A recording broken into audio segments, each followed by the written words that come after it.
होतच, पण तत्पूर्वी त्यांची अगदी थोडक्यात ओळख करून द्यायला मी डॉक्टर मंजिरी गोखले यांना विनंती करीन की आपल्या आजच्या प्रमुख वक्त्या ज्या आहेत त्यांची तुम्ही ओळख करून द्यावी.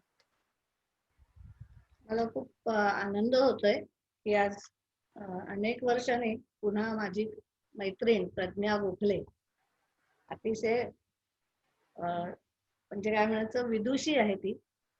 मराठीत तिने एम ए केलाय आणि नुसता एम ए अभ्यासापुरतं नाही केलेलं, तो मराठीचा व्यासंग चालू आहे तिचा, सतत चालू आहे. रेग्युलर वारी करते आणि अनेक 20-25 प्रकारचे कार्यक्रम करते. त्याच्यात देवसरिता गंगा, भाववेडी मीरा, अलंकार तनाचे मनाचे आणि असं थोडंसं आध्यात्मिक, थोडंसं संसारिक असं दोन्हीचा समन्वय साधून केलेले हे कार्यक्रम. आमच्या दोघींची भेट मात्र झाली होती ती बहिणाबाईंच्या कार्यक्रमामध्ये. आम्ही बहिणाबाईंवर कार्यक्रम करायचो, तेव्हा ती निवेदन करायची आणि मी गायचे. आणि तोही असाच कार्यक्रम होता. बहिणाबाई स्वतः संसारात राहून त्यांनी दिव्य साधना केली आणि अशीच साधना आपण सुद्धा सर्व संसारात राहणाऱ्यांनी करावी. तर ती कशी, काय त्याचं शास्त्र काय असतं, मग कोणी कोणी काय सांगितलंय, प्रज्ञाकडे खूप सांगण्यासारखं आहे. पण आज मात्र आपण तिला इथे खास बोलावलेलं आहे की थोडं असं 20-25च मिनिटं तिला मी दिलीत सांगायला. खूपच कमी वेळ दिलाय, पण हेही नसे थोडके असं म्हणून आपण थोडस आता तिच्याकडून ऐकूया. मी मैत्रीण असल्यामुळे तिला अगं तुगं म्हणून संबोधते, मला जास्त जवळीक वाटते म्हणून मी तसं संबोधते. तर प्रज्ञा, तू अनम्यूट होऊन आता तुझ्या हातात देते सूत्र. तर तत्पूर्वी मला एक सांगावंसं वाटतं, आपण आज जे काही करतोय ते तर्पण क्रिया करतोय. तर तर्पण क्रिया करताना थोडस जवळ पाणी ठेवा, जमल्यास एखाद दुसरा पाण्याचा घोट पिऊन सुरुवात करा. पितरांना आवाहन करून सुरुवात करा. आपापल्या परीने आपल्या देवता दत्तगुरु यांना आवाहन करून आपण या सर्व गोष्टींना सुरुवात करू. म्हणजे हे सगळं जे काही आहे तेच आपल्या स्वतःपुरतं मर्यादित न ठेवता पितरांनाही हे बौद्धिकही मिळत आहे आणि हिलिंग सुद्धा पितरांनाही मिळत आहे, असा विश्वास ठेवून आपण आता पुढचं सुरू करूया. धन्यवाद डॉक्टर मंजिरी. प्रज्ञाताई अगदी 1 मिनिटामध्ये घेते आणि खूप छान त्यांची म्हणजे ही फक्त म्हटलं तसं त्यांची औपचारिक ओळख झाली. त्यांची खरी ओळख त्या बोलायला लागल्या की तुम्हाला निश्चितपणे होईलच. आणि जसं प्रज्ञा नावावरनं मला असं सुचलं की बुद्धीच्या विविध विविध स्तर आहेत, धी, बुद्धी, प्रज्ञा. तर त्यातला जो प्रज्ञेचा स्तर आहे त्या प्रज्ञेच्या स्तरावरती त्यांचं बोलणं आहे, याचा अनुभव आपल्याला आज घ्यायला मिळतोय, तर ही निश्चित खूप छान गोष्ट आहे. आणि प्रज्ञेच्या खूप व्याख्या आहेत वेदांमध्ये, उपनिषदांमध्ये. त्याच्यात असं म्हटलेलं आहे की जेव्हा प्रज्ञेची प्रतिभा म्हणजे प्रज्ञा जेव्हा तुमच्या समोर कुठल्याही एका मार्गाने प्रकट होत असेल, आता ती शब्दांमधून होणार आहे, तर तेव्हा प्राज्ञ होऊन त्याचा आस्वाद घ्यावा.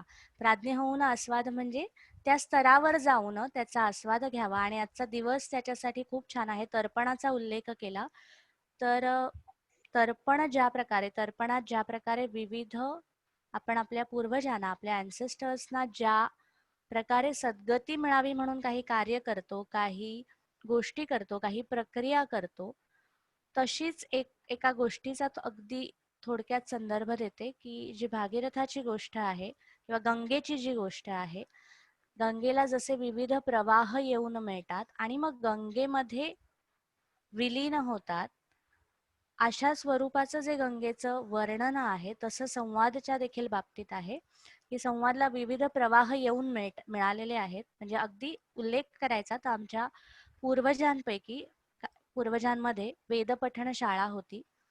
वेदपठण शाळा ती नंतर काही काळान खंडित झाली, पण तो एक प्रवाह आहे. किंवा भजन हा एक प्रवाह आहे जो भजनाच्या माध्यमातून इथे चाललेला आहे. अध्यात्माचा प्रवाह स्वामी आनंद ऋषींकडनं आला, जोही पुढे जात आहे.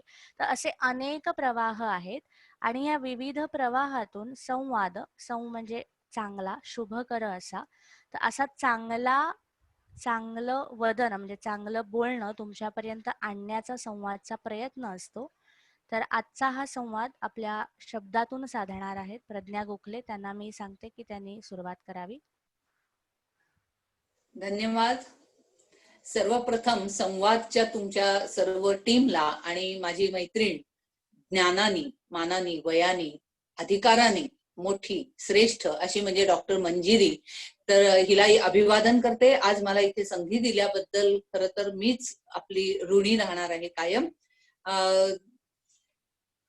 मला जो साधारण थोडक्यात विषय मांडायला सांगितलाय तर प्रथम मी आधी सांगते की वेदवाणी प्रकाशनचं जे शास्त्र काय सांगते हे पुस्तक घरोघरी असतं असावं, जसं संपूर्ण चातुर्मास आपल्याकडे असतो पुस्तक तसं. कारण पुष्कळदा आपल्याला प्रश्न पडतात की हे करावं की करू नये, करावं तर कसं करावं. आता लॉकडाऊनच्या काळात कसे काय शास्त्रविधी कर्मठपणे कर्मकांडाप्रमाणे करायचे असेल, पण आपली संस्कृती आपला धर्म इतका फ्लेक्झिबल आहे की तुम्हाला हे नाही करता आलं, हे साहित्य नसेल अक्षत व्हा, काही नसेल तर 2 हात आणि 1 मस्तक, श्रद्धया कुरुते इति श्राद्धा.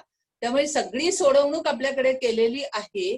आणि असा आजचा जो सर्व पित्रीचा जो दिवस आहे, या दिवशी स्वर्गाची दारं उघडी असतात असं मानतात.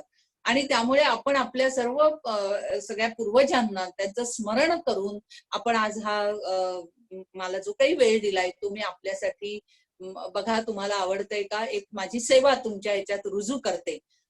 थोडस मृत्यूविषयी म्हणून सांगण्यात आलं की मृत्यू कधी यावा. शास्त्रात सांगितलं कधी आलेला चांगला किंवा कधी आलेला मृत्यू हा कोणत्या गतीला नेतो. तर दिवसा उजेडी, शुक्ल पक्षामध्ये, शुद्ध पक्षामध्ये, उत्तरायणात, अग्नीसमोर, ज्योतीसमोर नैसर्गिकरित्या आलेला मृत्यू हा तुम्हाला ब्रह्मलोकात नेतो. रात्रीच्या वेळी धुरकट वातावरणात, धुरामध्ये, दक्षिणायनात, वद्य पक्षात, अंधारात अशा तऱ्हेचा आलेला मृत्यू हा पितृपक्षात नेतो.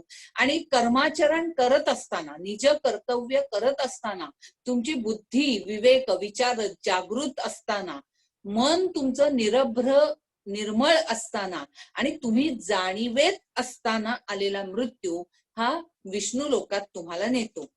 त्या मृत्यूनंतर 1 वर्ष तो प्रेतात्मा असतो आणि ते वर्ष श्राद्धानंतर त्याला सद्गती मिळते. हे संपूर्ण मी शास्त्र काही आता सांगत नाही तुम्हाला, फक्त गजानन विजय पोथीमध्ये दासगणू महाराजांनी ते 3 मृत्यूविषयी 3ऱ्याच अध्यायात सांगितलंय की आधिदैविक, आधिभौतिक आणि आध्यात्मिक असे 3 प्रकारचे मृत्यू.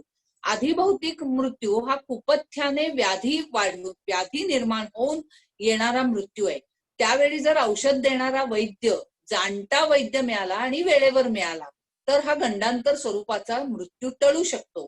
तसंच आधिदैविक हा मृत्यू सुद्धा गंडांतर स्वरूपाचा आहे. तो नवसायासानी किंवा म्हणजे त्या आराध्य दैवताच्या कृपेनी, संतांच्या कृपेनी टळू शकतो. हे 2 गंडांतर स्वरूपाचे मृत्यू आहेत. आणि आध्यात्मिक मृत्यू मात्र सर्वश्रेष्ठ आहे, जो टाळता येत नाही. साक्षात श्रीकृष्णासमोर सुद्धा अभिमन्यूचा अंत झाला हे आपल्याला उदाहरण माहिती आहे. योगयुक्त होऊन, आता हे खरं तर मी तुम्हाला तुम्ही सगळे इतके योगाध्यायी आहात, योगाभ्यासी आहात की हे मी तुम्हाला सांगणं म्हणजे खरोखर काय म्हणायचं, सूर्यापुढे दिवा दाखवण्यासारखं आहे. पण प्राण भ्रूमध्यात आणून मस्तिष्क हृदयाच्या ज्या 100 आणि 1 अशा नाड्या आहेत, त्यातली ती मागच्या बाजूची जी नाडी आहे ती वर रंध्रापर्यंत, प्राणरंध्रापर्यंत नेऊन जर मृत्यू आला तर तो आपल्याला जीवात्म्याला डायरेक्ट अमृत तत्वापर्यंत मध्ये विलीन करतो. पण अन्य नाड्या ज्या आहेत त्यांच्या मार्गे मृत्यू झाला म्हणजे तुम्ही मुख, नेत्र, नासा, कान वगैरे असं म्हटलंय, त्यामध्ये मात्र पुनर्योनी ला ते कारणीभूत आहेत. आणि सिद्ध लोक सुषुम्ने मार्गे ब्रह्मरंध्रातून बाहेर प्राण नेतात. आत्मा हा देह बदलतो, फक्त एवढीच घटना मृत्यू म्हणजे होत असते. परमात्म्याशी महामिलन होत असतं. तर मग ह्या मृत्यूची भीती आपण कशाला बाळगायची. आणि साक्षात भगवंताचंच विभूतीमध्ये त्यांनी सांगितली की अहम कालोस्मी, तो काळ आहे. आणि आपण म्हणजे अर्जुनाला युद्धाला प्रवृत्त करताना भगवंतानी शेवटी म्हटलंय की म्यावधिले तो निमित्त केवळ ठेव मनी ही खूण रे, की ह्यांना मी आधीच मारलंय, तुला वाटत असेल मी मारतोय आणि ते मरतायत, तर तसं नाहीये. त्याप्रमाणे ते भगवंतानी मी अहम कालोस्मी म्हटलंय की त्यांना मी आधीच गिळंकृत केलंय, फक्त निमित्त तू आहेस. हे असं सांगताना सर्व म्हणजे मृत्यू विषयीचे आणि मग मृत्यूनंतरची सद्गती काय, तर सद्गती काय हा विचार करताना आणि त्यामध्ये आपण बघतो की तो अश्मा ठेवलेला असतो आणि 10व्या दिवशी त्याच्यावर ते तिलांजली दिली, पाणी सोडलं, कावळ्याला हे दिला की त्या पहिल्या क्रियाकर्मांची म्हणजे और्ध्वदेहिक हे प्रत्यक्ष देह जे संस्कार आहेत अंत्यसंस्कार ते, आणि मग हे ऊर्ध्वदेहिक, आणि मग असे हे एक एक संस्कार आहेत. आणि त्यावेळी असं म्हणतात की त्यावेळी कावळा पिंडाला शिवला की प्राण हे गेला. पण खरं सांगू का, परत एकदा सांगते, दासगणू महाराजांच्या दास गजानन विजय पोथीमध्ये पुन्हा एकदा उल्लेख आहे की महाराजांचा शिष्य भास्कर पाटील ह्याचं जेव्हा महाराजांच्या कृपेनी महाराजांनी त्याला सांगून की बाबा तुझं आज तुझा आहे अखेरचा दिवस, आणि अशा तऱ्हेने जेव्हा त्याचं मृत्यू आलेला आहे, तेव्हा त्यानंतर भास्कराचा आत्मा थेट वैकुंठाला गेला. त्यामुळे तो जो कावळ्यांना जो हे मिळत असतो, पिंड काकबली देण्याची जरूरच पडली नाही, आणि म्हणून नंतरचा जो गाव भंडारा होता तिथे येऊन कावळे त्रास द्यायला लागले. तेव्हा महाराजांनी असं सांगितलं, अरे त्यांना तो त्यांचा कावळ्यांना भाग मिळाला नाही, कारण हा थेट वैकुंठाला गेला, आणि आता त्याचा प्रसाद घेण्यासाठी ते कावळे तुम्हाला त्रास देत आहेत. कोणी ही पोथी वाचत असाल तर तुम्हाला ते कळेल, माहित पडतील ते संदर्भ. आणि मग ते कावळ्यांना आज्ञा करतात की आता इथे 12 वर्ष तुम्ही फिरकायचं नाही, आणि खरोखर तसं घडतं. महाराजांच्या शब्दातच, अर्थात ते योगीच होते. तर अशा तऱ्हेने प्रसंग जेव्हा घडला, तर आज मी मनाने विचार करताना वाचताना मला ते वाटतं की जर वैकुंठाला थेट आत्मा गेला तर कावळा पिंडदान याची जरूर नाही, तर मग आपण असं का मानूया नको की कावळा शिवला नाही. एखाद्या वेळी आपण जेव्हा जातो तिलांजलीला वगैरे आणि मग तो कावळा शिवत नाही, काय काय प्रकार करतात तरी कावळा काही शिवायला येत नाही, आणि मग ती मनाला रुखरुख लागते, कोणतरी उगाच तिथे जाऊन काय काय बोलतं, किंवा मग शेवटी दर्भाचा कावळा शास्त्राप्रमाणे करतात गुरुजी लोक. पण मला तेव्हा असं मनात, ही पोथी वाचताना मनात विचार चमकून गेला की अरे तो थेट आत्मा वैकुंठात गेला असेल का, की त्यामुळे कावळे, म्हणजे मला असं माझ्या मनात आलं की ह्या पुढे आपण ही रुखरुख मानता कामा नये. आणि ह्याचं छोटस एक हे सांगते, आमच्या आईने देहदानच केलं होतं, त्यामुळे तिचे काही हे क्रियाकर्म झालेच नाहीत, आणि माझे सासरे सर्व पित्रीला गेले, आणि कावळा शिवला नाही. आम्हाला खरोखर एक मनात आपल्याला असतं, पण आता हे वाचल्यावर माझ्या मनाला इतकी शांतता मिळाली की अरे स्वर्गद्वार तेव्हा उघडी आहेत, आणि तिथे जातायत आत्मा, आणि म्हणून कावळा शिवत नाही ह्याचं ह्या पुढे आपण दुःख मानता कामा नये किंवा रुखरुख मानता कामा नये. ही एक मी आता आपली संधी साधून आपल्या बरोबर शेअर केलंय. असो, नदीमध्ये काहीही आपल्याकडे कोणतीही पूजा करा किंवा ही श्राद्ध कर्म वगैरे करा, जे 16 संस्कार सांगितले सगळे, ते कोणतेही पूजा असो, गणपतीचं सुद्धा विसर्जन, याचं सुद्धा काय आपली देवीचं सुद्धा नवरात्रात सुद्धा नंतर विसर्जन, म्हणजे जे जे करू ते ते आपल्याला आपल्या संस्कृतीने अखेर गंगार्पणमस्तु म्हणायला शिकवलेलं आहे ना. वाहत्या पाण्यात सर्व सोडून द्यायचं, आणि मग जे जे असं करायचं ते ते सर्व गंगार्पणमस्तु करायचंय, कारण त्यांनी ते वाहत्या पाण्याबरोबर ते पुढे कुठे जाऊन मिळतंय, तर समुद्राला जाऊन मिळतंय आणि विलीन होतंय संपूर्णपणे. आणि मग या गंगार्पणाला इतकं म्हणजे वाहत्या पाण्यात समर्पण, आणि त्यातल्या त्यात आणखी गंगार्पण, म्हणजे आपण बघा तो गंगेचा तांब्यात आणून ठेवतो गंगा आपल्या इथे, आणि मला खूपदा ना असं वाटतं की ते मेल्यानंतर ते 2 थेंब घालण्यापेक्षा जिवंतपणेच जे कोण जाऊन येत असतील गंगोत्रीपर्यंत याच्यापर्यंत, त्यांनी काचेच्या बाटलीत गंगा आणून ठेवावी. मी ऋषिकेश हरिद्वारहून आणून ठेवली होती, आणि थेंब थेंब जिवंतपणेच प्यावा ना. हो, कदाचित आपण गंगेसारखे, गंगेत डुबकी मारणं म्हणजे काय फक्त डुबकी मारली की पाप गेली असं नाहीये, तर तिच्यासारखं चित्त निर्मळ व्हावं.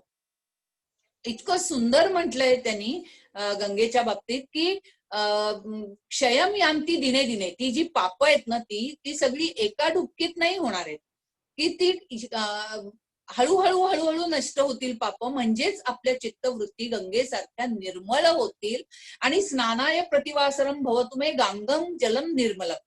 आपण इथे मुंबईच्या इथल्या पाण्यात नळ सोडला, पाणी आलं, स्नान करतोय, पण तो पहिला तांब्या घेताना, आणि तोही काहीतरी म्हणतात पायाच्या उजव्या पायाच्या करंगडीवर आधी ते पाणी धार धरावी, मस्तकी नाही पहिली, आणि मग तेव्हा आपण हर गंगे जय गंगे सगळे म्हणतो, आपण गंगेचे यमुनेचे वगैरे सगळे श्लोक म्हणतो. तर मला तेव्हा वाटतं की तेव्हा स्मरण आपण तिथलं केलं तर म्हणजे भागीरथी भोगवती यत्र यत्र जलाशये स्नानयुक्त स्मरण नित्यम तत्र तत्र वसेद्धी सा. तिथे तिथे त्या येतात आपल्या स्नानाच्या वेळी. स्नानाय प्रतिवासरम गांगम जलम, माझं ते व्हावं, भवतुमे गांगम जलम निर्मलम. तर अशी ही गंगा, तिचं स्मरण, आणि मग ती गंगा कशी आहे, गंगा ही प्रभूची वाहती करुणा आहे. आणि भगीरथाची कथा तर आपल्याला माहितीये की सगर राजांनी अश्वमेध केला, अश्वमेधाचा घोडा सोडला, त्याच्या रक्षणाला आधी 60,000 पुत्र पाठवले, पण ते कपिल मुनींच्या आश्रमापाशी आले, मुनी ध्यानस्थ बसले होते. त्या चतुष्पाद प्राण्याला, घोड्याला कळलं, तो शांत उभा राहिला, पण या 60,000 कोलाहलानी त्यांची समाधी भंग पावली आणि त्यांनी नेत्र उघडताच त्यांच्या त्या तेजामध्ये ते 60,000 सगळे भस्मीभूत झाले. इकडे ते परत आले नाहीत म्हणून सगर राजाने आपल्या दुसऱ्या राणीचा पुत्र अंशुमान त्याला पाठवलं. तो अंशुमन तिथे आला. अंशुमननी पाहिलं घोडा दिसतोय, राखेचा ढीग दिसतोय, कपिल मुनी ध्यानस्थ आहेत, तो शहाणा होता, त्यांनी वाट पाहिली, धीर धरला, आणि मग त्याला ते समाधीतून कपिल मुनी म्हणजे जागृत झाल्यावर त्यांना सगळा तो वृत्तांत अंशुमनला कळला. तेव्हा तो शरण गेला कपिल मुनींना आणि म्हणाला, या माझ्या सगळ्या भावांना आता सद्गती कशी मिळेल? तेव्हा कपिल मुनींनी सांगितलं, तू स्वर्गातून गंगेला जर इथे आणलं भूलोकी आणि इथे आणलंस तर गंगेच्या स्पर्शाने त्यांना सद्गती मिळेल. अंशुमन इकडे परत आला, सगर राजाला वृत्तांत सांगितला. आता गंगा आणायची कशी?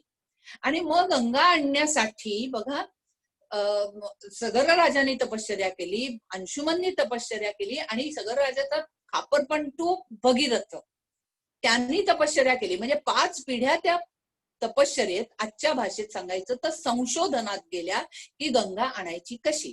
आणि मग असं म्हटलंय की गंगा कुठून, विष्णू पादाब्ज संभूत आहे ती, विष्णूच्या उजव्या पायाच्या अंगठ्याच्या नखात, चंद्रकोरी सारख्या नखातून ती उत्पन्न झाली.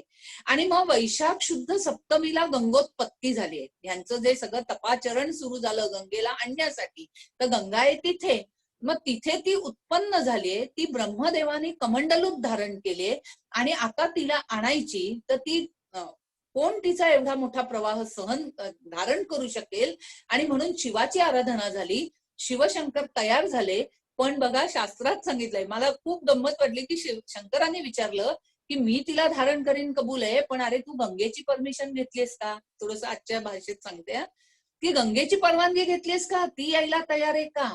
मग पुन्हा ती गंगेची आराधना केली भगीरथाने, आणि मग गंगा तयार झाली यायला काही अटींवा, आणि मग तेव्हा शिवशंकरांनी ती धारण केली. आणि वैशाख शुद्ध सप्तमी ते ऍक्च्युअल गंगा शंकराच्या म्हणजे जटांमध्ये यायला आणि ती पृथ्वी लोकावर अवतीर्ण व्हायला, गंगावतरण व्हायला शुद्ध प्रतिपदा उजाडली.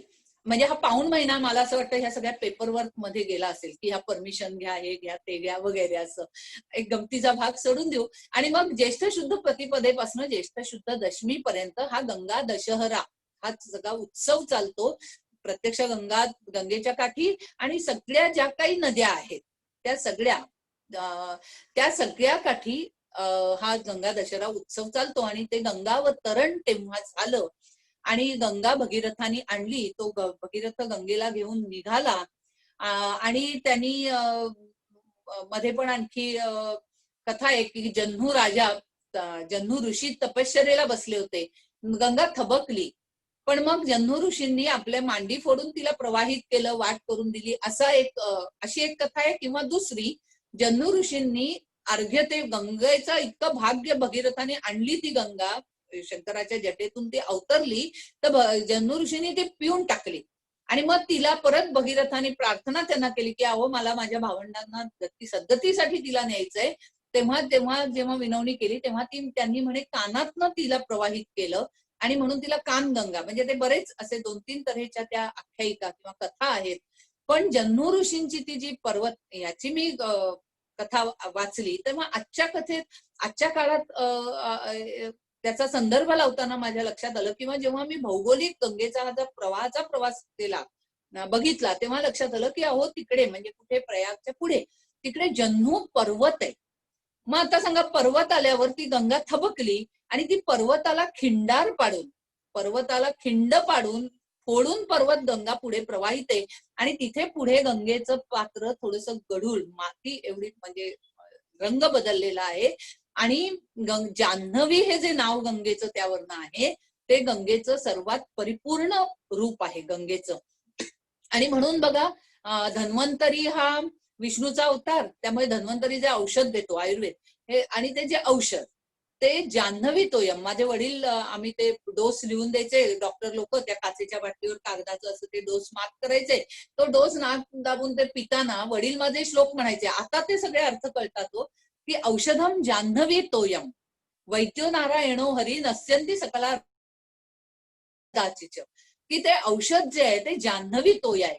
गंगा ही अत्यंत शुद्ध स्वरूपात आहे. डिझॉल्व्ड ऑक्सिजन याचं आता मला खूप वेळ नाहीये हे सर्व स्पष्ट करायला तुमच्याशी, पण तरी पुष्कळ काही द्यावंसं वाटतंय म्हणून सांगते की असं काय गंगेत आहे की ज्यामुळे गंगा नित्य शुद्ध आहे. आज जगामध्ये नाईल नदी लांबीच्या किनाऱ्याच्या लांबीच्या दृष्टीनं 1ल्या नंबरवर आहे, गंगा आपली 10व्या नंबरवर आहे. पण आजही quality and purity of water या प्रयोगशाळेतील निकषांवर आजही गंगा पहिल्याच स्थानावर आहे. आणि हे निर्विवाद स्थान आहे, हे कधीही म्हणजे गंगाचं सर्वश्रेष्ठ राहणार आहे. कारण असं काय गंगेत आहे, कारण ती विष्णू पादाब्ज संभूत आहे. कमंडलूत धारण केले ब्रह्मानी, शिवानी मस्तकी धारण केले. तिथे इतके तपश्चर्या करतायत सगळे की ते सगळं तेज त्या गंगेत आलंय. आणि मग त्या गंगा सागरापाशी आल्यावर तिथे त्या गंगेच्या यांनी सगर पुत्रांना तिथे सद्गती मिळाली असं आहे. आणि म्हणून वेगवेगळ्या पर्वणी काळात, कुंभमेळ्यांच्या काळात आणि सोमवती अमावस्या, माघी पौर्णिमा, काय सगळ्या ह्या पुष्कळ काही ज्या आहेत शास्त्रामध्ये सांगितलेलं, संक्रांत असेल, अशा सगळ्या वेळी गंगा स्नानाला खूप महत्व आहे. असं आहे, त्या माघी पौर्णिमेच्या वेळी किंवा संक्रांतीच्या वेळी 7 ते 8 कोटी लोक एका वेळी त्या गंगेत स्नान करतात. काय होईल हो त्या गंगेचं सांगा बरं.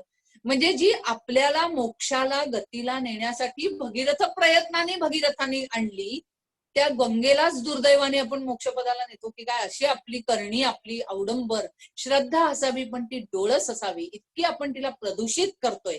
आणि गंगा प्रदूषण तर गंगा होणार नाहीये, आपण म्हणजे त्यामध्ये नको नको ते टाकतोय. पण म्हणजे गंगेतला पाण्याचा साठा कमी होतोय दिवसेंदिवस. जल नाही तो कल नाही हे आज आपल्याला पटतंय, आपल्याला माहितीये. गंगा जल शुद्धीकरण प्रकल्प राबवले जात आहेत. पण गंगेला आपणच आता मग आद्य शंकराचार्यांनी सांगितलंय, गंगे तव दर्शनात मुक्ती. तो जो गोमुख फोडून प्रवाह बाहेर येतो, गंग गायंती ती गंगा. आज आपण माईकवर आवाजाला एको देऊन तो इफेक्ट दाखवू शकतो, पण अहो तिथे आहेत फक्त पंचमहाभूत आणि त्या हिमनदीचं मुख, गोमुख फोडून बाहेर पडलेली गंगा.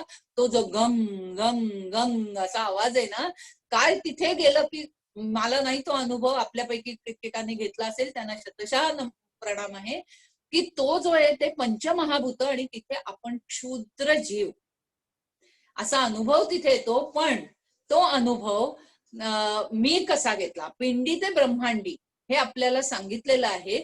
आणि पिंडी ते ब्रह्मांडी म्हटल्यावर मी म्हटलं मी गंगेपर्यंत नाही पोहोचू शकते. मला खूप वाईट वाटलं. ऋषिकेश हरिद्वारला मी माझा गंगेचा तिथे गंगेलाच जणू माझं अर्घ्य देत हे ऐकवलं. आणि मग मला डोळे मिटून बसले, तेव्हा मात्र मला जे काही सुचलं, बघा गंगा आपल्यात कशी आहे.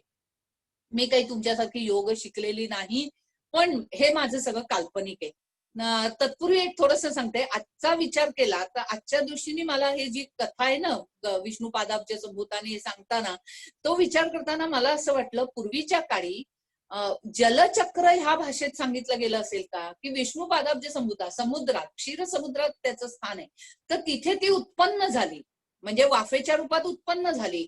कमंडलूत धारण केली म्हणजे ढगामध्ये ती ढगात ती वाफ ढग त्याचे निर्माण झाले. पुढे ते ढग वाऱ्याच्या यांनी जात जात पर्वताला जिथे थडकले तिथे तो मग ती पाऊस म्हणून कोसळू लागली आणि मग ती गंगा उगम पावली आणि ती वाहत वाहत अखेर समुद्राला मिळाली. परत एकदा समुद्राचा वाफून, म्हणजे हे जलचक्र पण ह्या कथेतनं पौराणिक असं सांगितलं गेलं असेल का, असा एक माझा, मी आपली काय वेगळं वेगळं तऱ्हेनी आजच्या काळात काय पटेल मुलांना आपल्या पुढे आपल्याला हे सगळं द्यायचंय, आपलं संस्कृतीचं सगळा हा वसा, तर त्यांना त्यांच्या भाषेत थोडं सांगायला लागतं, पटेल असं. आणि मग मी तसा एक शोध घेत जाते आणि मग तसा शोध घेता घेता मला मैत्रिणीनं असं वाटलं, मी पांडुरंगासमोर माझ्या बसले होते की अधिकते म्हणजे माऊलीला मी नेहमी विनंती करते, काही लिखाण झालं की तिथे समोर ठेवते आणि न्यूनते पुरते अधिकते सरते करून ते विनवी तू असे असं म्हणून बसते. आणि त्यावेळी मला काय सुचलं की ही गंगा ती जी बसली ना मुलाधार चक्रापाशी, ती जी स्फूर्ती आहे ती बसलीये. मला ही काही चक्र किंवा हे माझं सांगण्यात खूप चूक होईल किंवा किंवा मी ते टाळतेच सांगायचं तुमच्यासारख्या योगाभ्यासांपुढे. ती जे निघालं स्फुल्लिंग निघालं, काय स्वाधिष्ठान चक्र, मणिपूर चक्र, ते सगळं पुढे पुढे येत आली ती स्फूर्ती आहे, ते जस्ट स्फुल्लिंग आहे, त्याला अजून नाव रूप आकार असा नाहीये. आणि मग ती पुढे पुढे येत येत हृदयस्थानी आलेली आहे, इथे आली गळाघाटीपर्यंत. आता काय शिवाचं स्थान ते कुठे आहे, मस्तकात. सगळी आपली इंद्रिय आहेत ना ती मस्तकात आहेत, ज्ञानेंद्रिय, इंद्रिय नाही सॉरी ज्ञानेंद्रिय. मग इथून जेव्हा आदेश जाईल तो शिव जो आहे स्पर्शू नाही, जो शिव नाही आपल्याला तो शिव. आणि मग ते मस्तकी हिमालय उंचावर स्थान आहे, ही इथून आलेली आहे. इकडनं जेव्हा तिच्याशी ते मिळेल तेव्हा ती कुठे पुढे काय म्हणून व्यक्त होणार आहे, ते जे स्फुल्लिंग आहे, ती जी चेतना आहे ती माझ्या डोळ्यातनं आली तर मला दृष्टी आहे, कानातून काय व्यक्त झाली तर मला श्रुती आहेत, माझ्या सर्वांगातून आली तर माझ्या शारीरिक हालचाली होणार आहेत, आणि माझ्या मुखातून येईल तेव्हा माझी वाणी श्रवणार आहे. मग आता मला सांगा की हा जो संगम आहे ना, त्रिवेणी संगम आहे तिथे, की इथे आली गंगा ही प्रेम प्रभूची वाहती करुणा आहे. आपल्या सांसारिकांचं जे आहे प्रतीक ते यमुना आहे, आणि ती सरस्वती जी कर्मकांड अति झाल्यामुळे ती बिचारी ते ज्ञान जिथेच गुप्त झालं ते कुठे पुन्हा सरस्वती प्रकट झाले, तर जेव्हा यमुना तो डोह वगैरे यमुनेत, तो कालिया यमुनेत 6 रिपूंचा फणा आणि त्याच्यावर तो गोविंद आपल्याला सुद्धा करून करून भागलं की मग कळायला लागतं. आणि मग ती यमुना जेव्हा गंगेला मिळते तिथे सरस्वती प्रकट होते आणि तो त्रिवेणी संगम तिथे होतोय. आणि मग अशी ही गंगा, हे शिवाकडनं आदेश आले, इथून स्पर्श झाला की मग ते त्या तिथे, मग एखाद्याच्या नेत्रांना नाही जमत नाही का, ज्याची कमतरता होते ते व्यंग किंवा त्याच्या कमतरतेमुळे काय होतं हे आपण अनुभवतो, बघतो, ते दुःख फार मोठं आहे. असो, ही जी गंगा माझ्या मुखातून आता मग श्रवणार आहे, वाणी रूपाने श्रवणार आहे, म्हणजे परा, पश्यंती, मध्यमा आणि वैखरीतून ती गंगा प्रकट होणार आहे. तिला तेव्हा काय म्हणतो आपण, वाक गंगा. वाक यमुना नाही म्हणत, नाही का. आणि मग ती वाक गंगा, जिभेवर सरस्वती नांदते म्हणतो पण गंगाच म्हणतो, वाक सरस्वती पण नाही म्हणत. तर ही वाक गंगा ती जर माझी ते गंगावतरण त्या दृष्टीने व्हायला हवं असेल तर माझे भगीरथ प्रयत्न काय असतील, तर मी पुष्कळ वाचन करीन, पुष्कळ मनन करीन, पुष्कळ श्रवण करीन ना. श्रवण भक्ती सगळ्या ज्या आपल्या सांगितलेत नवविधा, तर ते सर्व मी करीन. माझे भगीरथ प्रयत्न हे असतील की माझ्या मुखातून श्रवणारी ही वाक गंगा नित्य निर्मळ शुद्ध असावी, नाही का. आणि मग त्यासाठी मी प्रयत्न हे करीन. आणि अशा तऱ्हेची ती गंगा तिकडे आहे, ती गंगा मी माझ्यात अनुभवली. आणि अशी जेव्हा मी अनुभवली ना तेव्हा मला तिकडे प्रत्यक्ष गंगेपाशी मी नाही जाऊ शकले, ऋषिकेश हरिद्वारच्या पुढे नाही जाऊ शकले, 4 वेळा गेले पण परत यायला लागलं.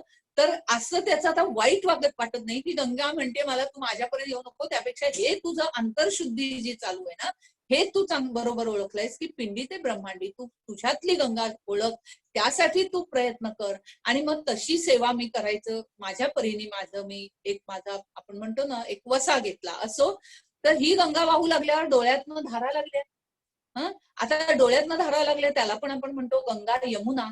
गंगा गंगा किंवा यमुना यमुना नाही हो म्हणत. आणि मग तुम्ही लक्षात घ्या, ह्याची कारणं तुम्हाला मंजिरीताई जास्त आणखी पुढे स्पष्ट करून सांगू शकतील, की आपल्या एका डोळ्यातलं पाणी हे जरासं उष्ण असतं आणि एका डोळ्यातनं येणारं पाणी हे थोडंसं शीतल असतं. आता बघा, गंगेला म्हटलंय काशी तल जल गंगा. काशी तल जल गंगा. का शीतल जल गंगा?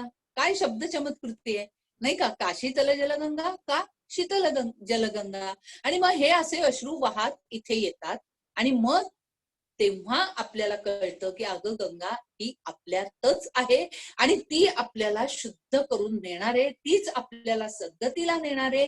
आणि अशा ह्या म्हणजे इतकं गंगेविषयी त्यांना, त्या सगळं पुत्रांना ती गंगा तिथपर्यंत आली आणि सगळ्यांना ती सद्गती लाभली.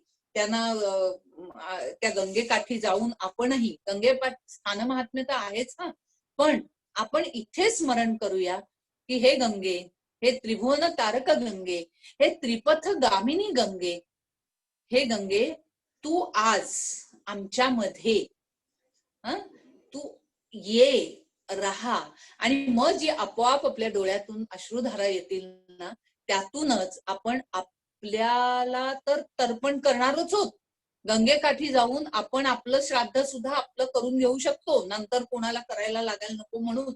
हे सुद्धा शास्त्रांनी सोय ठेवलेली आहे, गंमत म्हणजे. तर आपण आता एकच करूया, डोळे मिटूया, त्या गंगेकाठी मनाने जाऊया किंवा आत डोकावून आपल्या आतल्या गंगेला म्हणूया, जय गंगे माता मैया, जय गंगे माता, द्वार तिहारे आता, मुक्ति को पाता, ओम जय गंगे माता. धन्यवाद. मंजिरी, आज मला हे माझं इथे आपल्या सर्वांबरोबर काय म्हणूया, सगळ्यांच्या साक्षीने पुन्हा एकदा ते गंगावतरणच जणू काही तुम्हाला आज अनुभवायला दिलंस, आणि यासाठी मी तुझी जन्मोजन्मी ऋणी राहीन. धन्यवाद.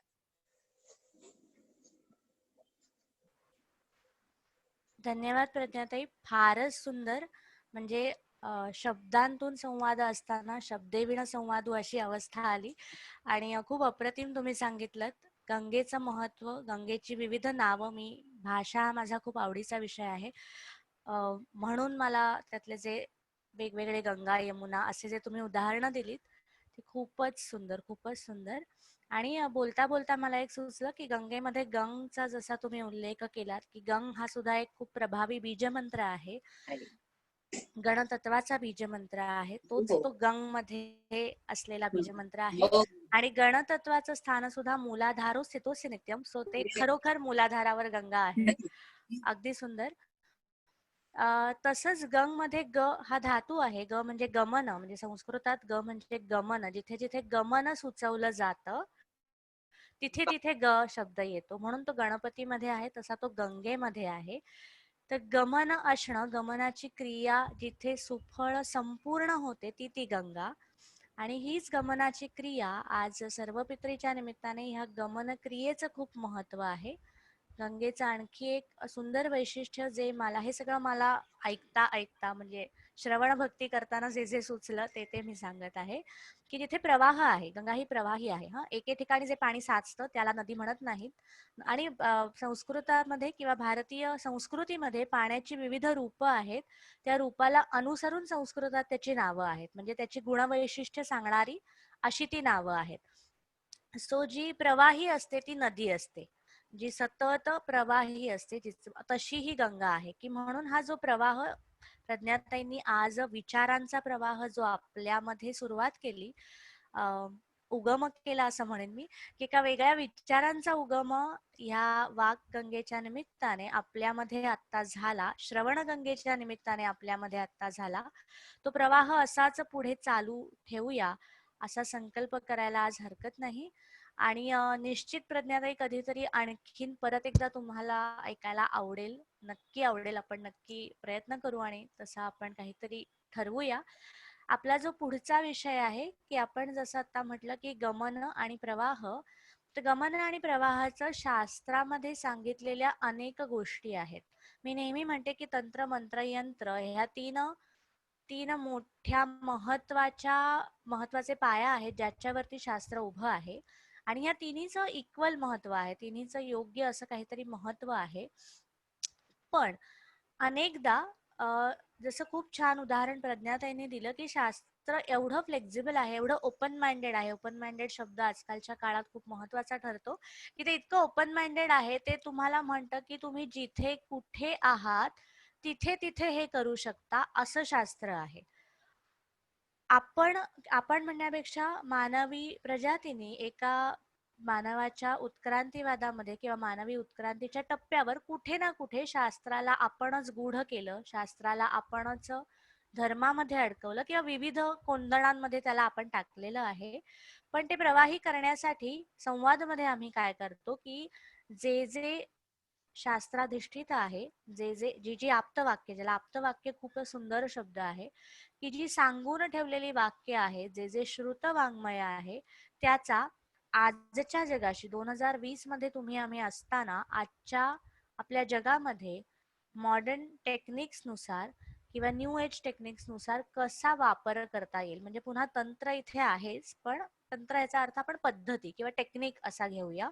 तर ते तंत्र कशा प्रकारे वापरता येईल. मंत्र ही आहे, कारण आपण जेव्हा संकल्प करतो, मग अमंत्रम अक्षरम नास्ती, म्हणजे ज्याला मंत्र म्हणता येणार नाही असं अक्षरच नाही. त्यामुळे तुम्ही उच्चारलेलं प्रत्येक अक्षर हे मंत्रमय आहे. म्हणून तुमचा प्रत्येक शब्द, तुमचा संकल्प सुद्धा मंत्रमय आहे. तसं मंत्र सुद्धा आपल्याला इथे जोडता येतं.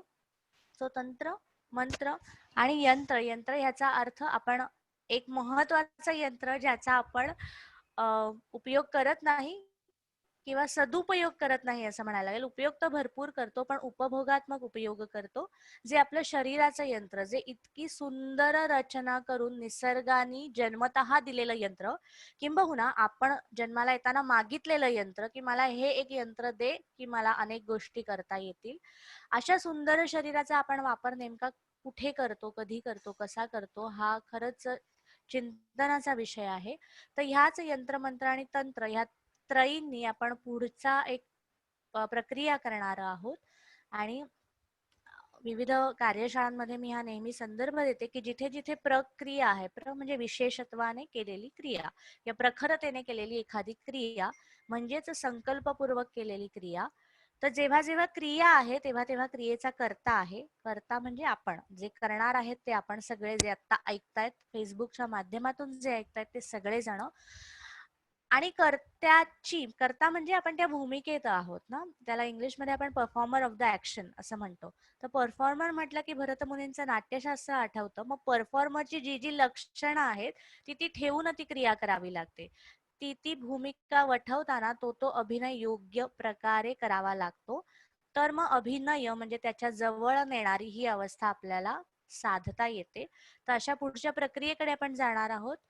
संजीवनी जोहारी आपल्या इथे ही प्रक्रिया घेणार आहेत आजच्या तर्पण या विषयाला अनुसरून ही प्रक्रिया. तर पुढील सर्व सूत्र मी संजीवनी जोहारी यांच्याकडे सोपवते. संजीवनी जोहारीकडे सूत्र सोपवण्याआधी मला थोडंसं बोलायचं आहे. नक्की.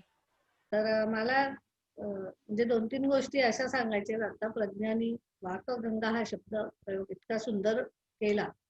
माहिती नव्हतं का? खूप माहिती होतं, पण आपल्याला एक आठवण करून दिली ह्या वाकगंगेची. आणि मला तो खूप भावला अशासाठी की माझा सगळा विषयच मुळी रिसर्चचा योगा फॉर व्हॉइस कल्चर हा माझा विषय आहे. आणि या व्हॉइस कल्चरच्या म्हणजे वाकगंगेच्या म्हणजे वाणीच्या शुद्धीच्या माध्यमातूनच मी हे कशी करावी शुद्धी, काय करावी, तर ह्याच पद्धतीने करत आले. आणि आता तर्पणाच्या दिवशी जेव्हा हा गंगा हा विषय निघतो आणि वाणी हा विषय निघतो, तेव्हा मला आपल्या संवादची आपण जी रेग्युलर आपल्या सगळ्या हिलिंग मधनं प्रक्रिया येतो की आपण अफर्मेशन संकल्प करतो. आणि अफर्मेशन कशी सुबक आणि सुंदर करावी की ती ती फळणारच. म्हणजे थोडक्यात ते जे बीज आहे ते उत्तमरित्या पेरलं तर त्याच्यातून उत्तम वृक्ष तयार होणारच. अर्थात त्याला जल दिलंच पाहिजे, म्हणजे त्यातला खत पाणी घातलंच पाहिजे त्या बीजाला. पण उत्तम जर बीज आपण तयार केलं आणि उत्तमरित्या ते पेरलं तर आपल्याला त्याच्यातून उत्तमच फळ मिळणार आहे. आणि आपल्या पूर्वजांनी त्यांच्याकडून मुद्दामून झाले असतील असं नाही, पण ह्या षड्रिपू जे आपण सगळे घेऊन आलेलो आहोत, त्या षड्रिपूंमुळे आपण खूपशा काहीतरी अशुद्धी निर्माण करतो आपल्या शरीरात, मनात. आणि ह्या जन्मोजन्मी आपण घेऊन आलेल्या अशुद्धी आहोत. आपल्या पूर्वजांनी तर अजूनही आहेतच त्या. मी म्हणते की आकाशिक रेकॉर्ड्स मध्ये त्या आहेत आता. तर त्याच्यातली जी सॉफ्ट कॉपी आहे आपल्या शरीरात असलेली, पिंडात असलेली, आपल्या डीएनए मध्ये असलेली, आपल्या प्रत्येक सेल मध्ये असलेली, तर ती आपण शुद्ध करू शकतो. कारण आपल्याला तो आवाका दिलेला आहे. कशातून? आपल्या वाणीतून, आपल्या ऍक्शन्स मधून, आपल्या अभिनयातून. तर आपण हा अभिनय म्हणजे जगण्याची जी कला आहे, तोच तो अभिनय आहे. उत्तम जगण्याची कला म्हणजे अभिनय. त्याच्यात वाणीला विशेष महत्व आहे, कारण हे जे विशुद्धी चक्र आहे हे त्याचंच कार्य आहे. आणि गंगेचं मला अजून एक सुंदर उदाहरण असं वाटलं की आपण आज पितरांसाठी करतोय. तर पितर जे असतात म्हणजे विशेषतः जे आपण म्हणतो की त्यांच्या इच्छा पूर्ण नाही झालेल्या, प्रखर इच्छा तिथे जाग्या आहेत, षड्रिपू युक्त अशा त्या इच्छा जाग्या असल्यामुळे मुक्ती मिळत नाही. कारण का? ते षड्रिपू जे असतात ते आयदर इलेक्ट्रोमॅग्नेटिक असतात किंवा इलेक्ट्रिसिटीच्या लेवलला असतात. तर आपल्याला आज माहिती आहे की आपण पाण्यातून इलेक्ट्रिसिटीची निर्मिती करू शकतो. तर जशी निर्मिती करू शकतो तसे इलेक्ट्रिकल जर काही प्रॉब्लेम्स असतील तर ते पाण्याने रिव्हर्स पण करू शकतो आपण. From electricity we can convert water. आणि ते जे जलप्रवाह आहे तो म्हणजे तो जे सगळं अध आहे, षड्विकार आहेत ते अध आहेत, म्हणजे खालच्या गतीने जाणारे आहेत. त्याला पाण्यातून आपण प्रवाही केलं की ते भूमातेला आपण अर्पण करतो. त्याचं खत, मॅन्युअर तयार होतं आणि आपले जे मुळं आहेत म्हणजेच आपले अँसेस्टर्स आहेत जे तिथेही वसलेले आहेत, तर त्यांना आपण तृप्त करतो आणि तृप्त केल्यानंतर त्यांना मुक्ती मिळते. आणि ही मुक्ती जशी त्यांना फायदेशीर आहे तशी आपण सर्व जिवंत जे आहोत त्यांना सुद्धा आपल्या गतीसाठी ते फायदेशीर आहे. त्यामुळे आपण ही करावी.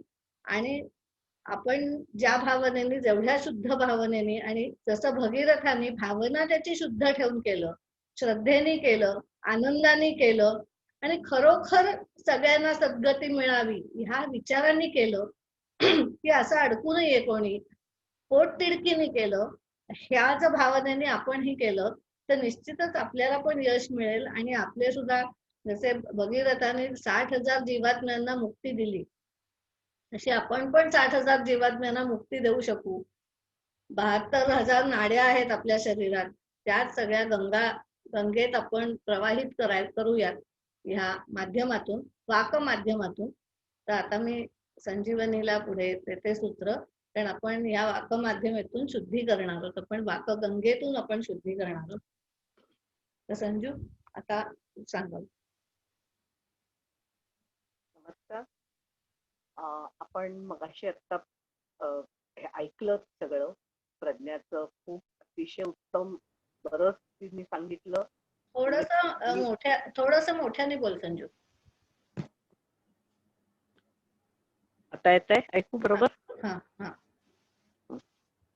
तर प्रज्ञाचं ऐकताना तिने सांगितलं तसं खरोखरच माझ्या डोळ्यातनं म्हणजे अजून सुद्धा अखंड पाणी येत आहे.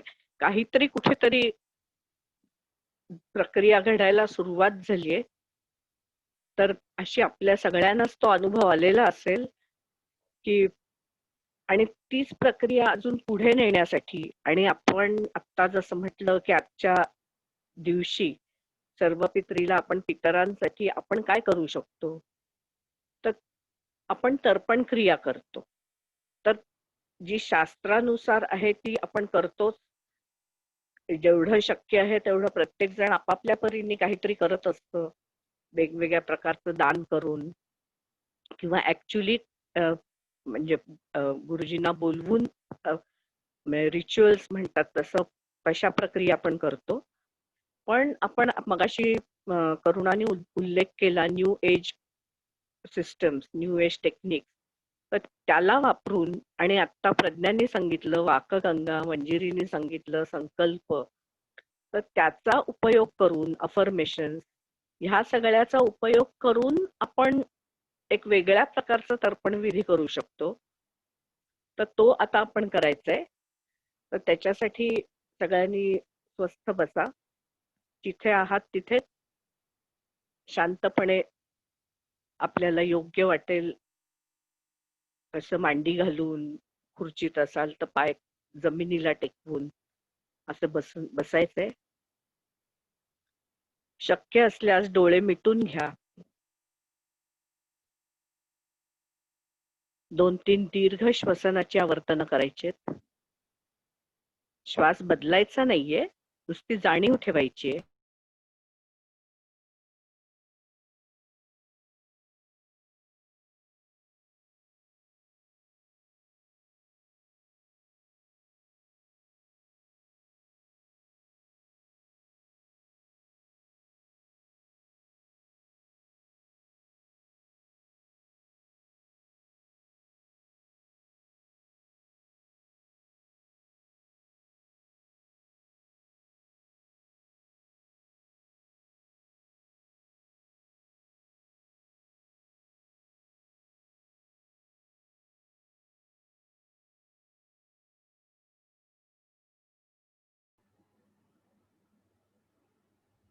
मला वाटतं तिचा व्हिडिओ बंद झालाय.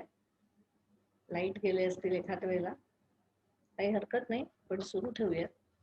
आपले डोळे मिटलेले आहेत. जाणीव श्वासावर आहे.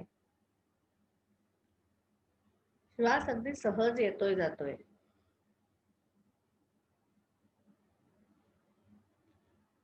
आपल्याला जेवढे आठवतील तेवढ्या सर्व पितरांना आवाहन करायचंय. अगदी नावं घेऊन आवाहन करायचंय.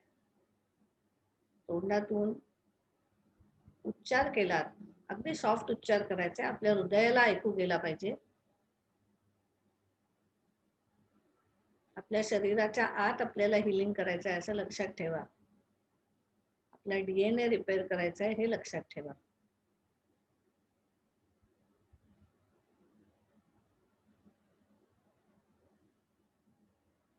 शरीराची शुद्धी करायची हे लक्षात घ्यावं.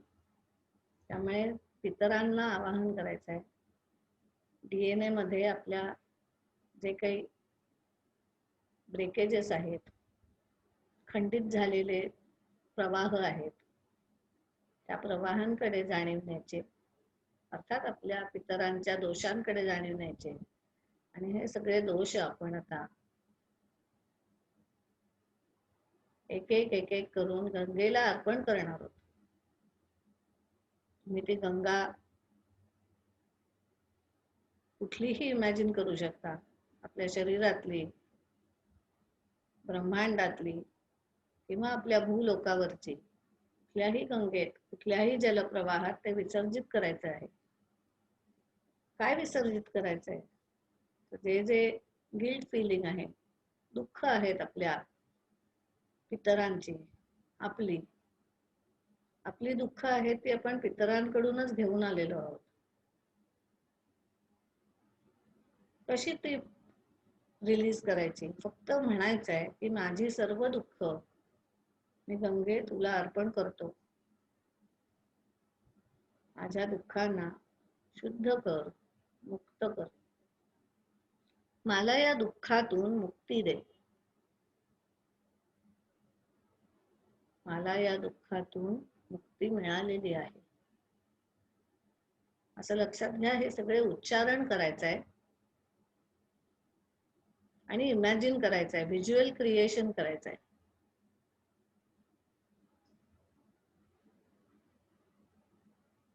आणि याच बरोबर आता एक एक विकार आपण बघूयात.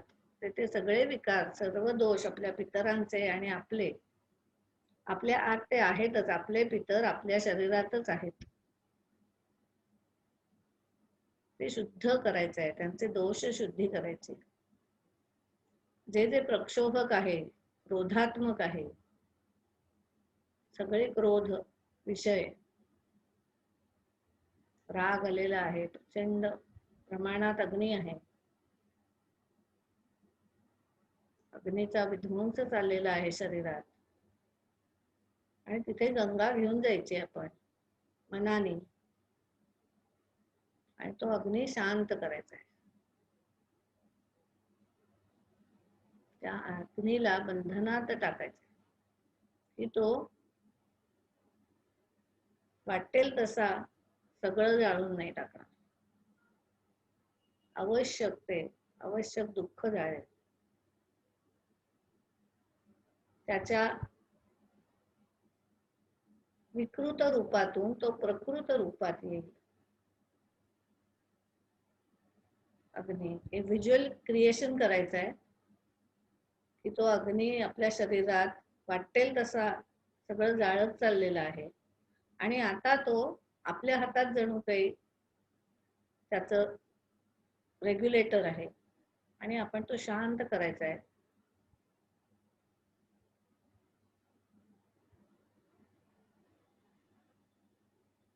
शांत करायचं आहे आणि अतिशय शांतपणे आता ती जी ज्योत आहे ती तेवत आहे आणि प्रकाश देत आहे.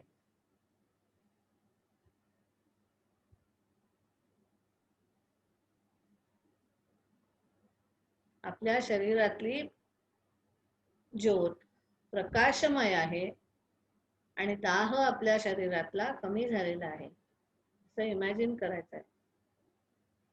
आपल्या शरीरातल्या दाहयुक्त ज्या ज्या पूर्वजांचे दोष आहेत दाहयुक्त, तो दाह अतिशय शांत झालाय, अतिशय शांत झालाय, अतिशय शांत झालाय. त्या गंगेच्या पाण्यात तो दाह विलीन झालाय आणि आता त्या अग्नीतला प्रकाश आपल्या सर्व शरीराला प्रकाशित करतोय.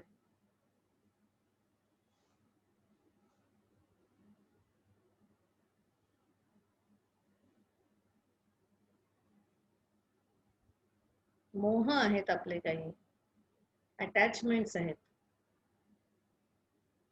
मग ते मोह जे आहेत ते आपल्या नात्यातले मोह असतील,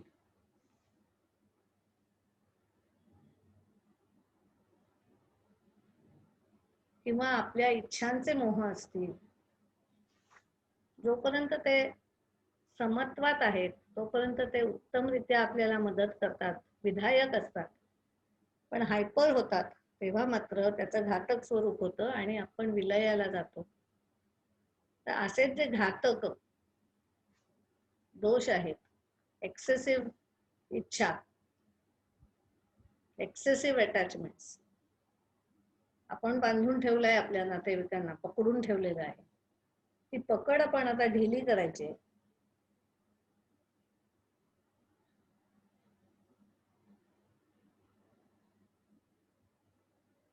आणि अर्थातच ती बंधनं खूपच कडक झालेली असतात, म्हणून थोडस त्याच्यावर जलसिंचन करायचं, पाणी शिंपडायचं आणि नुसतं म्हणायचं आहे की हे सगळे अटॅचमेंट्स आहेत, पकडून ठेवलेल्या गोष्टी आहेत, त्या मोकळ्या होत आहेत.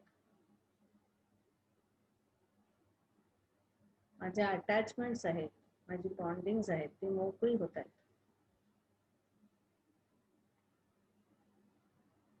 शिथिल होत आहेत. त्यामुळे आता त्या बंधनांचा मला त्रास होत नाहीये. व्हिज्युअल क्रिएशन करायचं.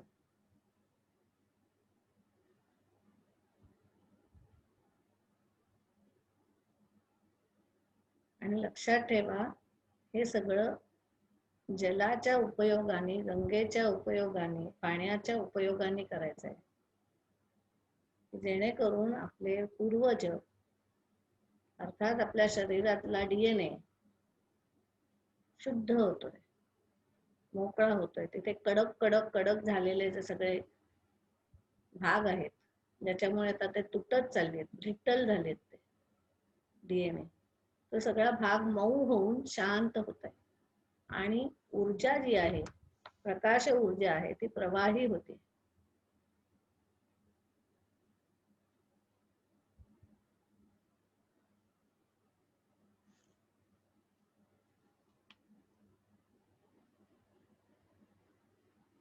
आपल्या ज्या अतिरिक्त इच्छा आहेत, मग त्या आर्थिक असतील, पदाच्या असतील, त्या सर्व इच्छा आपण गंगेला अर्पण करतोय. आणि जेवढ्या माझ्या जगण्यासाठी उपयुक्त आहेत, माझ्या जगण्यासाठी विधायक आहेत, फक्त तेवढ्याच इच्छा आपण शिल्लक ठेवत आहोत. ज्या विधायक इच्छा आहेत त्या नक्की शिल्लक ठेवायचे, आणि ज्या घातक इच्छा आहेत त्या सगळ्या गंगेच्या प्रवाहात विसर्जित करायचे, गंगार्पण करायचे. आणि ह्या गंगेचं तीर्थ पूर्वजांना आणि आपल्याला शुद्ध करताय, तृप्त करताय, शांत करताय.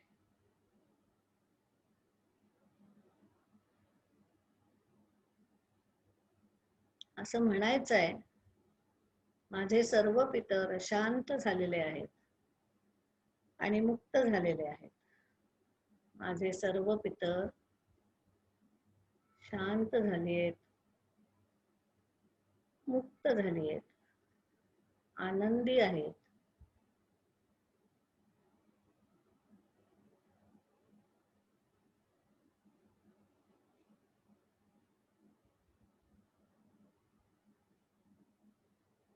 माझी भूमाता ह्या गंगेच्या प्रवाहाने तृप्त आहे, शुद्ध होतीये, झालेली आहे. सर्व झाडं, पक्षी, प्राणी आनंदी आहेत, शुद्ध आहेत.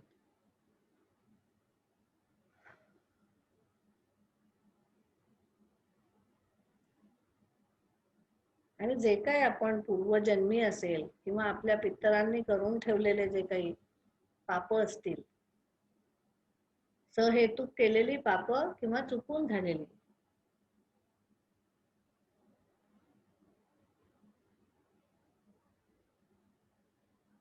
ती सर्व आपण अर्पण करत आहोत गंगेला.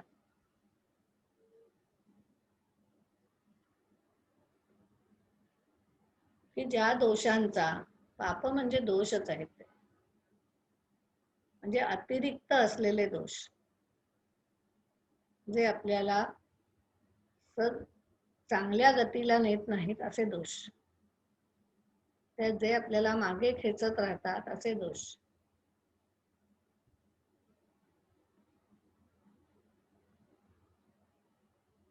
सगळ्या आपल्या चित्तावरच्या वृत्ती शांत होत आहेत.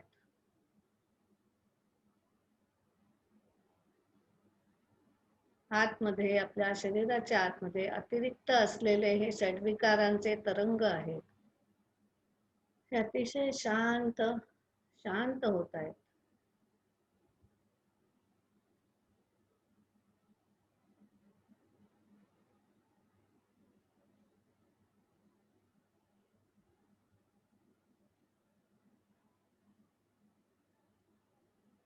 आपले सगळे पूर्वज आहेत, इमॅजिन करायचंय, त्यांना एकत्र इमॅजिन करायचंय.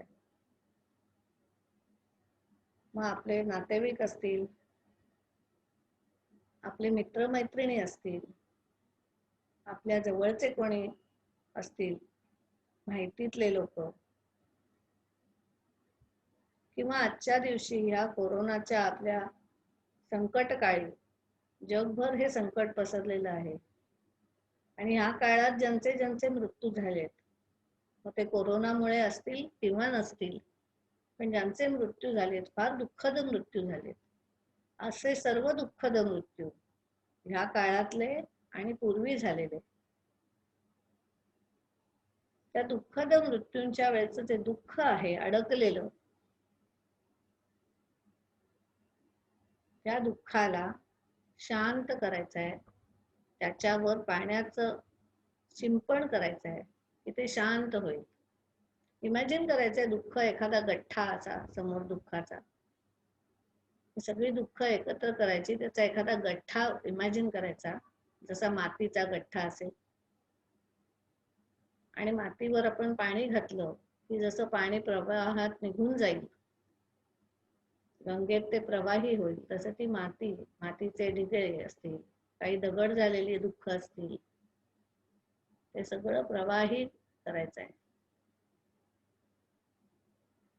गंगेत अर्पण करायचं आहे आणि गंगा त्या सर्वांना शुद्ध करेल. श्रद्धा ठेवा, हे पाणी शुद्धोदक सिंचन आहे, शुद्ध उदक आहे आणि हे आपल्याला शुद्ध करतायत. आपण शुद्ध होतोय, आपले पितर शुद्ध होत आहेत, आपली भूमाता शुद्ध होते.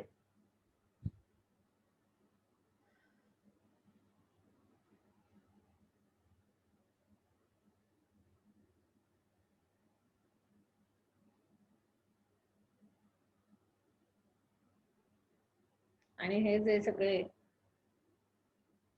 एकमेकांना ओढण्याचे जे प्रकार चाललेले आहेत, आपल्या वैयक्तिक लेव्हलवर भाऊबंदकी सारखे प्रकार, भांडणं चाललेली आहेत, ती अतृप्तीमुळे होणारी भांडणं आहेत.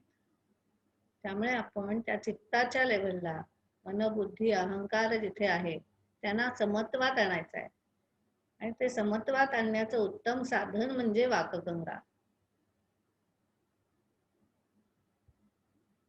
समत्वम योग उच्यते, योग कर्मसु कौशलम. समत्व आणायचं आहे तिथे, म्हणजे ती भांडणं आपोआप शांत होते. तर आपल्या भूमध्याच्या ठिकाणी जाणीव न्यायचे. आणि तिथे हे काही द्वंद्व चाललेली आहेत, युद्ध चाललेली आहेत, भांडणं चाललेली आहेत, खेचाखेची चाललेली आहे. जीवनाचे जे पॅराडॉक्सेस आहेत, द्वंद्व आहेत, ते एकमेकांना खेचायचं बंद करतायत असं इमॅजिन करायचंय. शांत होत आहेत आणि एकमेकांना आता ते पूरक होत आहेत. जे जीवनातले विरोधाभासी असे गोष्टी आहेत,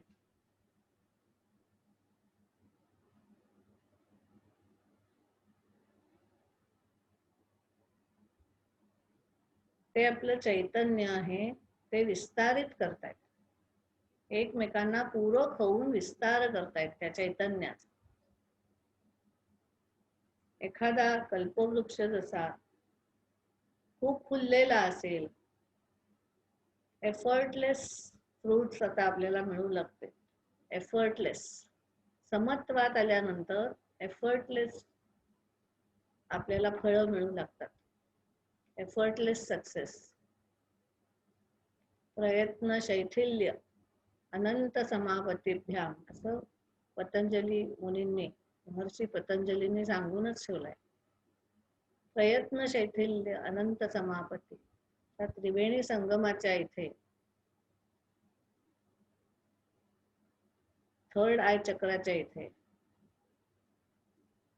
प्रयत्न शैथिल्य, युस्ट्रेस ज्याला आज आपण म्हणतो. स्ट्रेस हवाय पण अगदी समत्वात असलेला स्ट्रेस, थोडाही जास्त नको आणि थोडाही कमी नको.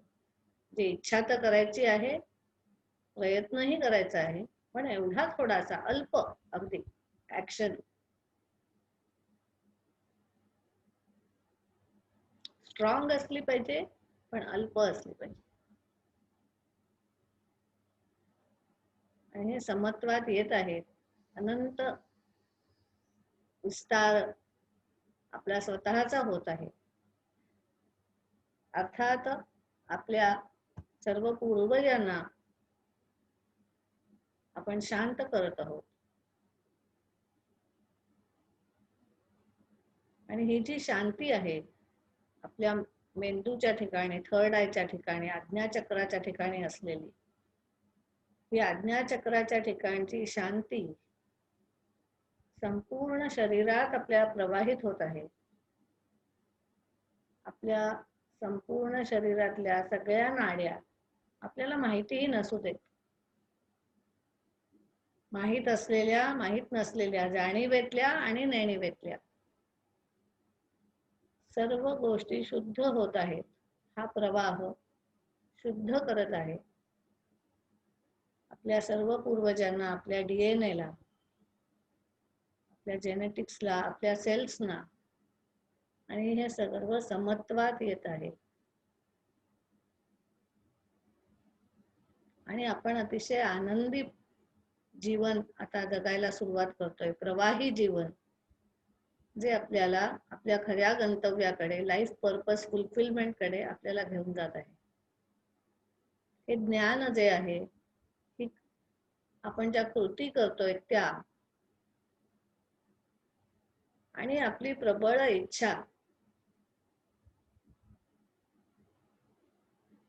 इच्छा, शुद्धीची, सत्वाची प्रबळ इच्छा आपल्याला गतिशील करते, आत्मउन्नत करत आहे.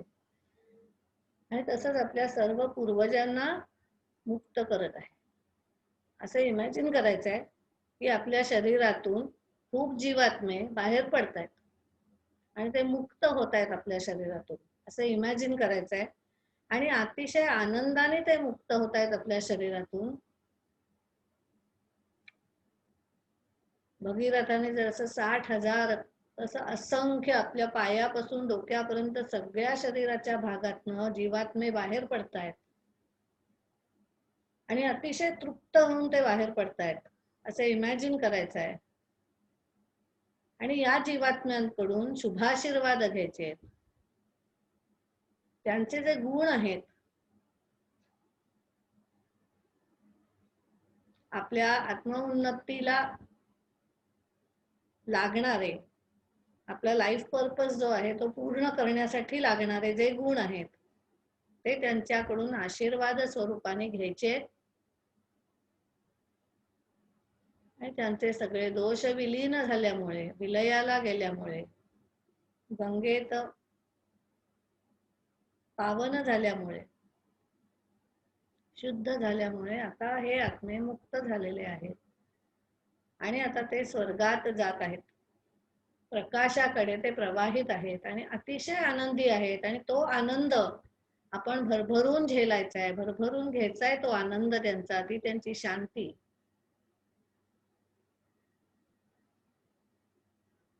आणि एक तृप्ती, मनापासून असलेली तृप्ती आपल्यात आलेली आहे की आपण आपल्या पूर्वजांसाठी केल्याचा आनंद आपल्याला मिळत आहे.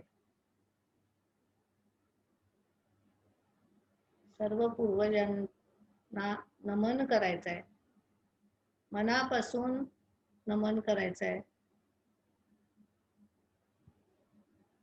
आणि आपल्याला ही हिलिंगची संधी दिली, ज्ञानाची संधी दिली,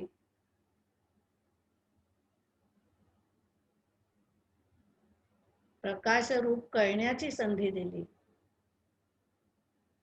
त्याबद्दल त्यांचे आभारही मानायचे. आणि आपल्याला हा देह दिला,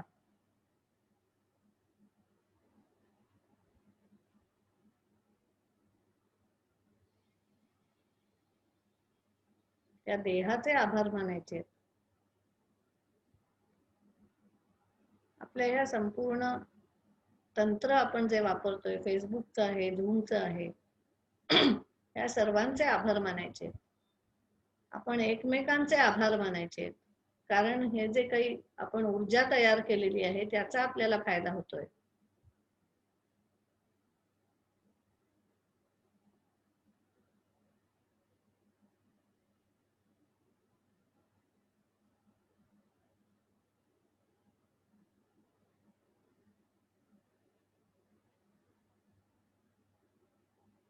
अतिशय शांत आनंद आपल्याला मिळालेला आहे.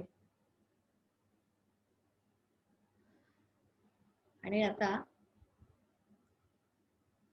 हे तर्पण क्रिया आत्तापुरती पूर्ण करण्यासाठी दीर्घ श्वसनाची 2-3 आवर्तन घ्यायचे.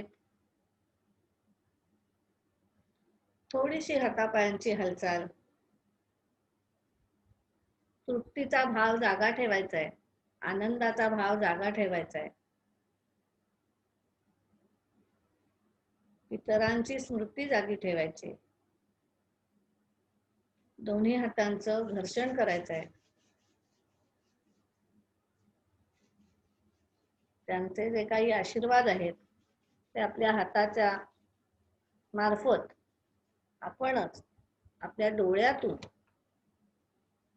संपूर्ण शरीरात प्रवाहित होऊ द्यायचे, अर्थात पामिंग करायचं आहे. आणि तसंच ते हार्ट चक्रावर ठेवायचे. हृदयातून आपल्या सर्व शरीरात ते सर्क्युलेट होत आहेत, प्रवाहित होत आहेत. आपले पंचप्राण जागे झालेले आहेत आणि आनंदी आहेत, समत्वात आहेत.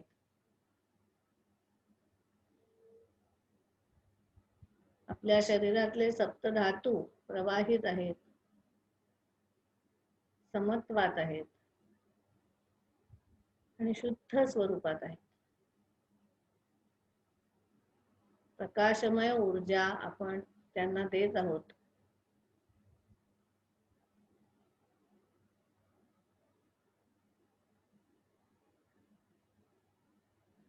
आणि हाच आनंद, हीच शांती, हीच मनशांती, हीच चित्तावरची शांती ही आपण जागी ठेवतोय. आणि जेव्हा जेव्हा असं वाटेल की हे शांती ढळलीये, तृप्ती ढळलीये, तेव्हा तेव्हा आपण ही तर्पण क्रिया स्वतःसाठी आणि पुन्हा पितरांसाठी आपण करणार आहोत. जेव्हा जेव्हा हे समत्व ढळेल तेव्हा तेव्हा आपण करू आणि प्रकाशात जायचा, सत्वाकडे जायचा आपण प्रयत्न करू. We will work to the best of our ability.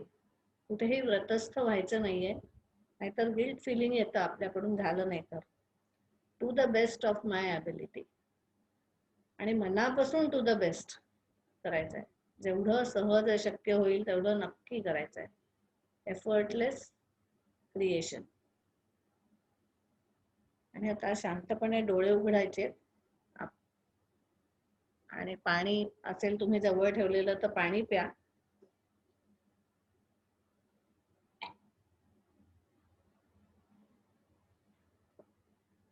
आणि जर काही जवळपास गोड असेल, काही दूध असेल, नाहीतर काही पेढा बिढा असेल तर तो खा. ड्रायफ्रुट्स असतील तर ते खा थोडेसे. कारण जे आपण सगळं हाय फ्रिक्वेन्सी व्हायब्रेशन्स तयार केलेले आहेत त्याला ग्राउंडिंग करणं खूप गरजेचं आहे. तर ते गोड खाल्ल्याने होतं. म्हणून आपल्याकडे प्रसादाची जी कल्पना आहे, थोडीशी साखर तरी खा. मग आपल्याला डायबिटीस असला तरीही थोडीशी साखर खा, कारण आता तृप्त व्हायचंय. आणि ते तृप्ती आपण तृप्तीचं ग्राउंडिंग करायचंय. तर थोडीशी जिभेवर साखर, आपण वाकगंगा जागृत केली ना, तर वाकगंगेवर जिभेवर जे स्वीट टेस्ट बड्स आहेत ते जागे ठेवायचे त्यांना. त्यामुळे जिभेला मधाचा स्पर्श, गोडाचा स्पर्श जिभेला नक्की करा, कारण तीच आपली रसना आहे आणि त्या रसनेतूनच आपण तृप्ती मिळवतो. त्यामुळे ही रसना शुद्ध ठेवणं गरजेचं आहे. तीच आपली, तिथेच वाग्देवता आहे, तीच वाणीची कारक आहे, तीच शुद्धीची कारक आहे. त्यामुळे खूप महत्वाचा असा जलतत्व जर नसेल आपल्या जिव्हेमध्ये, योग्य प्रमाणात जलतत्व नसेल, अर्थात सलायवा नसेल, लाळ नसेल, लाळ ग्रंथी जाग्या नसतील, तर आपली वाणी कडू होते आणि तोडतो आपण लोकांना, तोडतो आपण सगळ्याला. तर तसंच आपल्या कुठेतरी ते गंगेचं प्रवाह कमी झाल्यामुळे तर तो आपली शुद्धी कमी कमी होत चालली आहे. आणि विशेषतः वाणीमध्ये ही शुद्धी असणं खूप गरजेचं आहे. तर एवढं बोलून मी आता साराकडे परत सूत्र देते. त्याच्यापूर्वी मला फक्त एवढंच सांगायचंय, मी फेसबुकवर मगाशी म्हटलं होतं की तुम्हाला काही प्रश्न असतील तर विचारा. अजूनही सांगेन, काही प्रश्न असतील तर जरूर विचारा. फक्त मी त्याची उत्तरं आता देणार नाही. आज दुपारी परत 4 वाजता अनुपम वारी मधून 24वी दिंडी घेऊन आम्ही येतोय भेटायला तुम्हाला. फेसबुकवरच अनुपम भक्ती मंडळाच्या ग्रुपवरून लाईव्ह येतोय. तर तिथे त्याची उत्तरं देईन. याचं शंका समाधान मी तिथे करीन. ह्या जे काही प्रश्न आता आलेले आहेत, 2-3 प्रश्न ऑलरेडी आलेले आहेत, त्याचं शंका समाधान मी तिथे करीन, कारण आता आपल्याकडे एवढा वेळ नाहीये. हरिओम. धन्यवाद डॉक्टर मंजिरी. आणि खूप छान तर्पण प्रक्रिया आपण सगळ्यांनी केली असेल. तर्पण ही नित्य प्रक्रिया असावी. मगाशी अगदी सुरुवातीला आपण शास्त्रांचा उल्लेख केला होता. तर कुठलंही शास्त्र हे जीवन पद्धती सांगतं, म्हणजे जीवन जगण्याचा धर्म सांगणारी अशी शास्त्र आहेत. याचाच अर्थ असा की तर्पण ही नित्य प्रक्रिया आहे, म्हणजे ही दैनंदिन प्रक्रिया ही तुमच्या आयुष्याचा भाग असू शकते. आपण पितृपंधरवड्याच्या निमित्ताने सर्वपित्री अमावस्येच्या दिवशी तर्पण ही प्रक्रिया घेतली, पण याचा अर्थ फक्त पितृपंधरवड्यातच ते होतं, किंवा असं असेल की अरे रे आपण अमावस्येला ऐकलं आता पुढच्या वर्षी बघूया, तर असं नाहीये. कुठेही सुरुवात करता येते, कारण सगळं आपल्यातच आहे आणि आपल्या मधून आपण ते करणार आहोत. तर्पण शब्दामध्ये खूप छान अर्थ आहेत. तर्पमध्ये तर्प असा शब्द आहे, तर्पयंती म्हणजे तृप्ती करणं, किंवा तर्पण करणं म्हणजे कोणाला तरी समाधान पोहोचवणं. ते समाधान पोहोचवण्याचं माध्यम आपल्यातून होऊ शकतं, आणि असं करत असताना आपण स्वतःची सुद्धा तृप्ती करत असतो. आणि म्हणून तर्पण हे कधीही करावं वर्षभरात, म्हणजे अगदी आजपासूनही तुम्ही रोज केलं तरी खूपच छान. तर आपण प्रक्रिया बघितली. मानसिक वैचारिक तर्पण हे आपल्या नित्य आयुष्याचा निश्चित भाग असू शकतं, आणि नित्य आयुष्यामध्ये दैनंदिन आपल्या रोजच्या दिवसामध्ये एकदा तरी हे तर्पण नक्की करावं. मनुस्मृतीमध्ये तर्पणाचा जो उल्लेख आहे त्याने तो एक थोडक्यात सांगते आणि कार्यक्रमाची आपण सांगता करतोय. मनुस्मृतीमध्ये मनुने जे म्हटलंय, देवर्षी पितृणाम, सो देव, ऋषी आणि पितृ या तिन्हीचं तर्पण आपण करतो. म्हणजेच काय की देवांचं सुद्धा अस्तित्व, म्हणजे देवतत्वाचं अस्तित्व, ऋषींचं म्हणजे ज्या एका कुळात आपण आहोत, आपण सगळेजण आहोत, आपल्या प्रत्येकाचं भारतीय संस्कृतीमध्ये हे खूप छान वैज्ञानिक पद्धतीने रचना आहे या संस्कृतीची, की प्रत्येक एका कुटुंबाचं एक कुळ आहे, त्याचं एक गोत्र आहे, त्या कुळाचं ऋषी आहे, आणि त्या ऋषींचं तर्पण आणि पितृतर्पण असं सगळं काही तर्पणामध्ये अंतर्भूत होतं. तर ही प्रक्रिया बी क्रिएटिव्ह, आम्ही नेहमी हिलिंगच्या बाबतीत म्हणतो की स्वतःची सृजनशक्ती वापरून, कारण प्रत्येकामध्ये ही दिलेली आहे, जन्मजात दिलेली आहे. स्वतःची सृजनशीलता वापरून तुमच्या क्रिएटिव्हिटीने तुम्हाला आणखीही वेगळं काही सुचलं तर त्याही स्वरूपात तर्पण तुम्ही करू शकता. तर अशा सर्व प्रकारे प्रक्रियात्मक, वैचारिक, मानसिक, भावनिक तर्पण या सगळ्यासाठी तुम्हाला भरभरून शुभेच्छा. आजच्या संपूर्ण कार्यक्रमासाठी ज्या सर्व घटकांची आपल्याला साथ मिळाली, घटकांमुळे हे सिद्ध झालं, त्या सर्वांचे आभार डॉक्टर मंजिरींनी व्यक्त केलेच आहेत. आमच्या ज्या वक्त्या होत्या त्यांचे सुद्धा एकदा मनापासून आभार.